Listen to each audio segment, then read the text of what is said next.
अस्सलामुअलैकुम। उम्मीद करता हूँ आप लोग सब खैरियत से होंगे। अल्लाह ताला आप लोगों को खुश रखे, आमीन।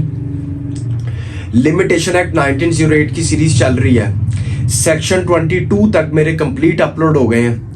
आज पढ़ना है सेक्शन 23, 24, 25 और 26। 23, 24, 25 और 26 ये 4 सेक्शंस पढ़ने हैं।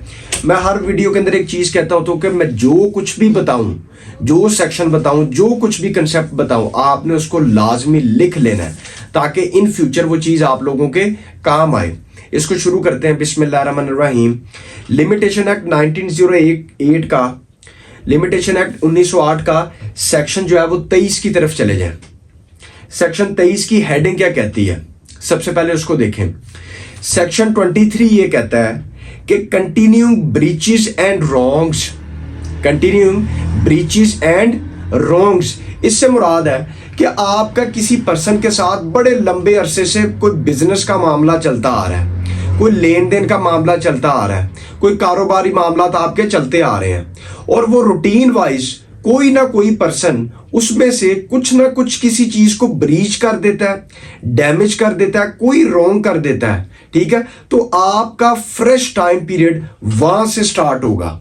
इस बात को समझना कि आपका किसी बंदे के साथ बिजनेस चलता आ रहा है, ठीक है, उसमें से हमेशा की तरह कोई ना कोई पर्सन कोई रॉन्ग करता है, ब्रीच करता है, डैमेज करता है, किसी किस्म का भी कोई नुकसान करता है, तो फ्रेश टाइम पीरियड आपका वहां से शुरू हो जाएगा। कॉज ऑफ एक्शन वहां से बनती है। जहां से भी उसने कुछ भी ऐसा रॉन्ग किया, ब्रीच किया, तो फ्रेश टाइम पीरियड आपका वहां से शुरू होगा। ये नहीं कि उसने कोई 2 साल बाद जाके किया तो 2 साल बाद जाके किया, आपके 2 साल गुजर चुके हैं, नहीं। जब से ब्रीच किया, रॉन्ग किया, कोई डैमेज किया, इन्फ्रिंज किया, तो आपका टाइम पीरियड फ्रेश जो है वो कहां से शुरू होना है, कॉज ऑफ एक्शन कहां से राइज होना शुरू हो जानी है, जहां से जो है ब्रीच हुआ है और जहां से रॉन्ग हुआ है या वॉट एवर जो भी हुआ है, तो वहां से फ्रेश टाइम पीरियड स्टार्ट हो जाएगा। यहां तक कंसेप्ट क्लियर है इसका।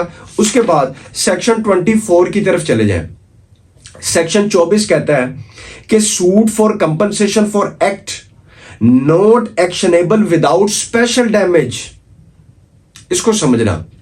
इसमें कहता है कि कोई ऐसा सूट फाइल करते हैं कि जिसके अंदर स्पेशल डैमेज को, किसी स्पेशल इंजरी को कोई मतलब कि कोई जिक्र नहीं है, उसको क्लेम नहीं किया गया, ठीक है। तो ऐसी कंपनसेशन, मतलब इसका कंसेप्ट समझना, कोई ऐसा सूट फाइल होता है जिसमें आप जो है वो कंपनसेशन जो है वो क्लेम करना चाहते हैं, लेकिन उस सूट के अंदर स्पेशल डैमेज और स्पेशल इंजरी नहीं है, तो ऐसी कंपनसेशन के लिए सूट का जो टाइम पीरियड होगा वो स्टार्ट नहीं होगा।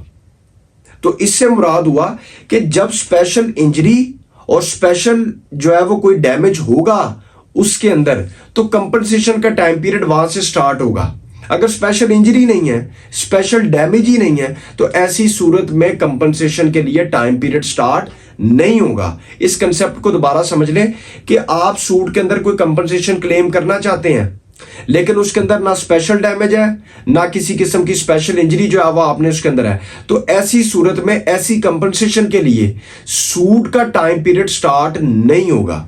टाइम पीरियड तब स्टार्ट होगा जब स्पेशल डैमेज होगा, स्पेशल इंजरी होगी, तब टाइम पीरियड स्टार्ट होगा, अदरवाइज टाइम पीरियड स्टार्ट नहीं होगा कंपनसेशन के हवाले से।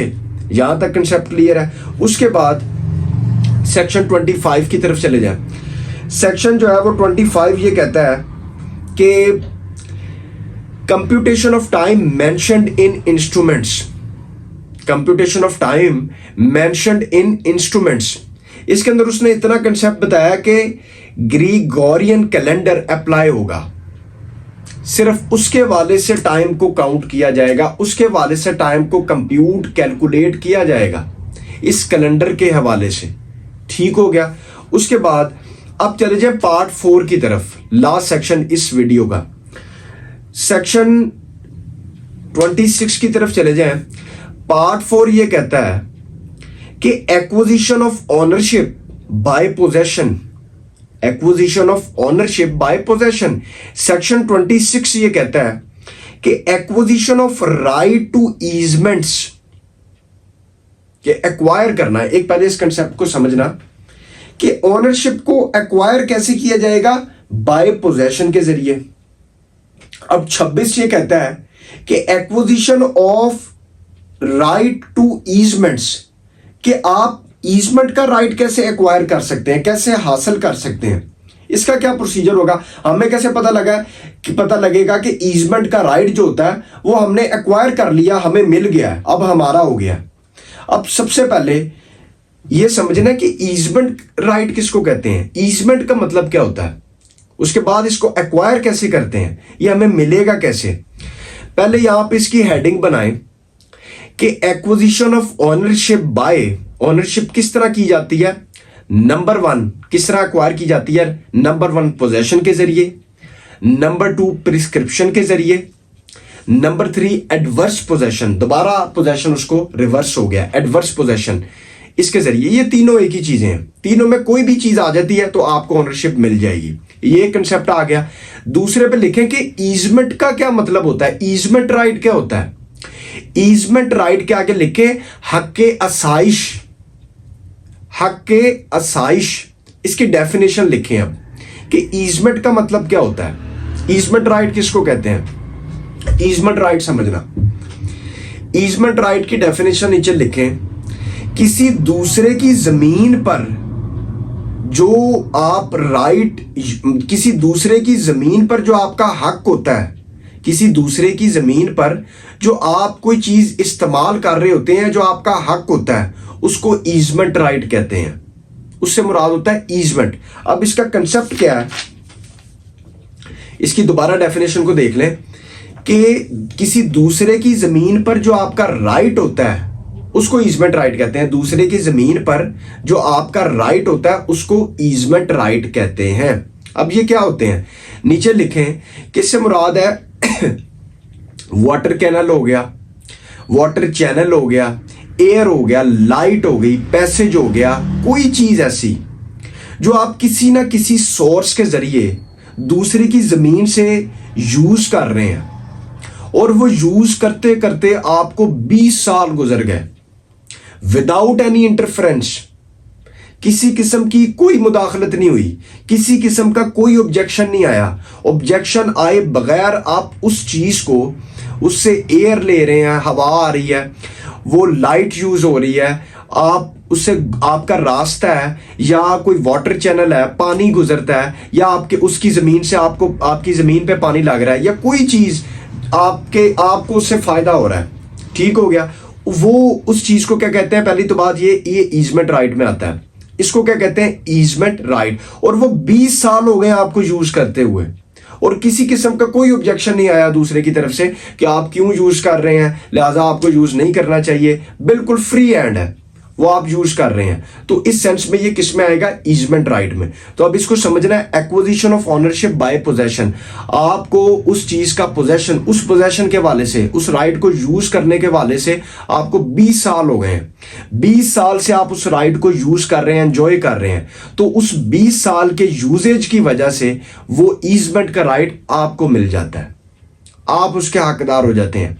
दोबारा समझ लें, ईजमेंट राइट होता है दूसरे की जमीन पर जो राइट होता है, दूसरे की जमीन पर आपका जो राइट होता है उसको ईजमेंट राइट कहते हैं। वो कौन कौन से होते हैं, water channel, water canal, air, light, passage, रास्ता गुजरना, गुजरगा हो गई, या कोई चीज आप किसी ना किसी सोर्स से, किसी जरिए से वो यूज कर रहे हैं और वो यूज करते करते आपको 20 साल हो गए हैं, 20 साल हो गए आपको वो चीज यूज करते करते, और किसी ने उसके ऊपर ऑब्जेक्शन नहीं किया, किसी ने एतराज नहीं किया कि आप क्यों यूज कर रहे हैं, तो 20 साल उस यूज करने की एवज, उसके बदले में आपको वो क्या मिल जाएगा, आपको ईजमेंट राइट मिल जाएगा, आप उसके हकदार हो जाएंगे। शर्त यह है कि 20 साल आपको यूज करना पड़ेगा और फिर उसको यूज करते करते आपको 20 साल गुजर गए हैं, 20 साल गुजरने के एवज में आपको वो ईजमेंट का राइट मिल जाता है, आप एक्वायर कर गए, अब आपका वो राइट हो गया, इसको कहते हैं ईजमेंट राइट। और ये किस तरह एक्वायर होगा कि आपने 20 साल यूज किया, किसी ने आपके ऊपर ऑब्जेक्शन नहीं किया, अब वो राइट आपका हो गया, अब आप उसको यूज कर सकते हैं इजीली। ये थी चीज होगी, सेक्शन 26 ये कहता है। बाकी नेक्स्ट जो है 27 से मूव करेंगे, बाकी जो है वो इसको खत्म करेंगे नेक्स्ट वीडियो के अंदर, लिमिटेशन एक्ट को। फिर मैं आगे बता दूंगा कि आर्टिकल्स के अंदर, रेजिड्यूरी आर्टिकल्स के अंदर किस तरह जाना है और वो लिमिटेशन कितने कितने टाइम पीरियड की होती है। बाकी दुआओं में याद रखिएगा। Thank you very much. अल्लाह हाफिज़।